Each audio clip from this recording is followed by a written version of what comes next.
welcome to AAST. We have BL Kaur sir with us. BL Kaur, who is a poet, a visionary person, and an engineer, and the founder of Gorsons India Limited. BL Kaur brings vision to his business. We welcome you, sir. Sir, so how has been your experience at Marwa Studios?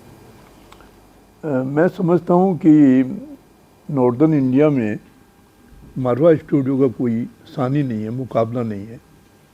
I have visited this studio about 5 times. Every time I found a very big crowd of the students.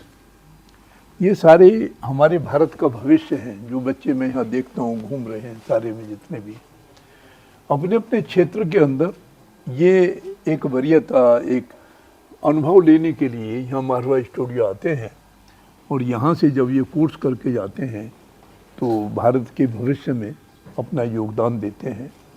और मैं भी उन्हें इसी रूप में आशीर्वाद देता हूँ कि मारवा स्टूडियो इस दिशा में बहुत बड़ा काम कर रहा है.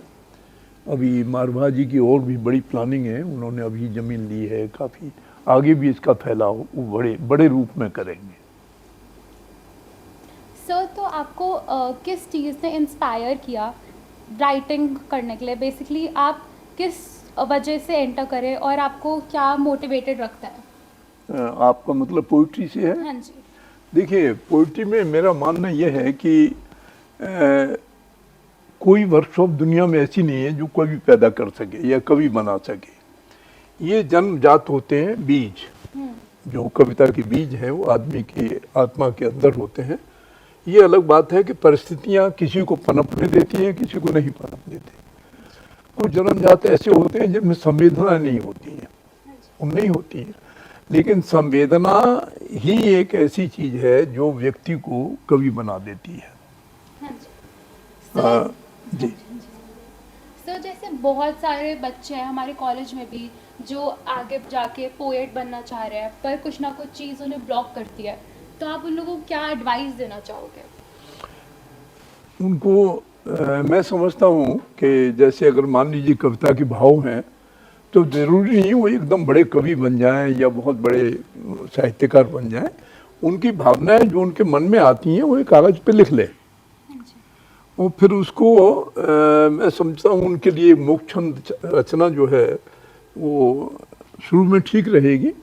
बात में छांदस में आने के लिए उन्हें देखना पड़ेगा तुकबंदी कहाँ पर है. तो गीत बाद में आ जाए और कविता पहले आ जाए, क्योंकि गीत और कविता में कोई ज़्यादा अंतर नहीं है. गीत कविता का हृदय है, कविता जन्म लेती है उसका. जो जैसे आदमी के शरीर में हार्ट सबसे इम्पोर्टेंट है, वैसे ही साहित्य के अंदर, साहित्य में जितनी भी विधाएं, कहानी है, दोहा है, दूसरी चीज़ें हैं, उन सब में जो गीत है वो सर्वोपरि है. तो एकदम तो गीतकार नहीं बन पाएंगे, लेकिन वो लिखते रहे, उन्हें उसी में बिंब दिखाई देगा. अपने लिखे हुए को पढ़ें, फिर बोले, गुनगुनाएं. उसे पढ़ने के बाद उन्हें लगेगा कि हाँ मेरी बात ठीक है. तो धीरे धीरे ये अभ्यास करेंगे तो आगे बढ़ सकते हैं. सर, जैसे आपने बात करी कि साहित्य में गीत की बहुत ज़्यादा आवश्यकता भी है, तो आपको क्या लगता है कि मतलब कैसे लिटरेचर हमारी आज की तौर पे बहुत महत्वपूर्ण रोल निभाती है? साहित्य को जो सबसे बड़ा डर रहता है विज्ञान का, और विज्ञान को भी डर रहता है साहित्य से. एक साहित्यकार अपनी कल्पना में वो बात कह देता है जो आगे जाकर विज्ञान उसको प्रैक्टिकल करता है. साहित्य के अंदर वो शक्ति है. उसकी कल्पना जो है, जो भी व्यक्ति है जो साहित्य लिखता है उसकी कल्पना बहुत ऊंची होती है और वही कल्पना आगे जाकर के विज्ञानियों का सत्य बन जाती है. हाँ जी सर. सर, आपकी ऐसी कोई मेमोरेबल कॉन्वर्सेशन जो आपके और पोएट से होगी, क्या आप उसका एक किस्सा बताना चाहेंगे? यूँ तो हर कवि के बहुत बड़े किस्से हैं और ऐसा किस्सा उनके जीवन के बारे में तो मैं ज़्यादा नहीं कह सकता, क्योंकि अपनी अपनी पर्सनल लाइफ होती है और हम जब कभी मिलते हैं तो उनकी प्राइवेट लाइफ के बारे में बात भी नहीं करते हैं. लेकिन जो सार्वजनिक हो जाती हैं, जैसे पद्म विभूषण गोपाल दास नीरज, उनके बारे में मैं बहुत कुछ जानता हूँ क्योंकि अलीगढ़ के रहने वाले थे. हमारा भी जिला अलीगढ़ है और उनके साथ मैंने मंच भी 2-3 बार साझा किया.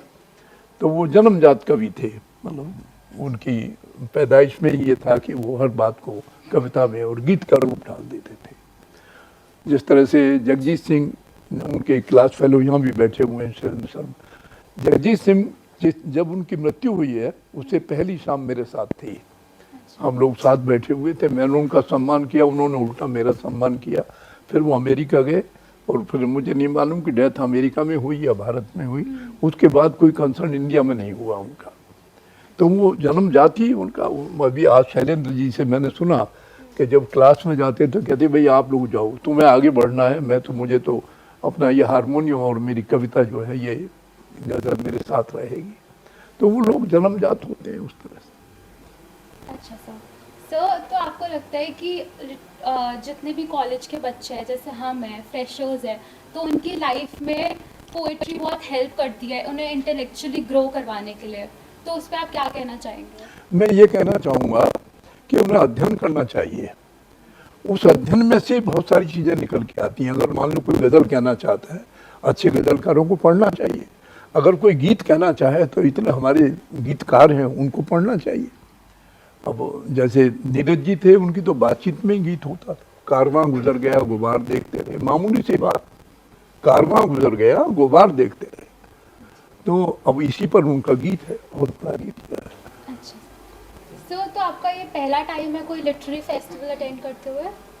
नहीं, हमारी तो मेरे ख्याल है कि साल में 2, 3, 4 इस तरह के हो जाते हैं। और मेरी रचनाओं पे अभी उत्तर प्रदेश सरकार ने साहित्य भूषण से भी सम्मानित किया है। हाँ, लेकिन यहाँ आने का मेरा जो सौभाग्य है वो तीसरी बार, चौथी बार है। तो हमारे साथ थे B R. Kaur sir, with camera person Devansh Kumar. This was Isha Gupta, R24/7 Noida.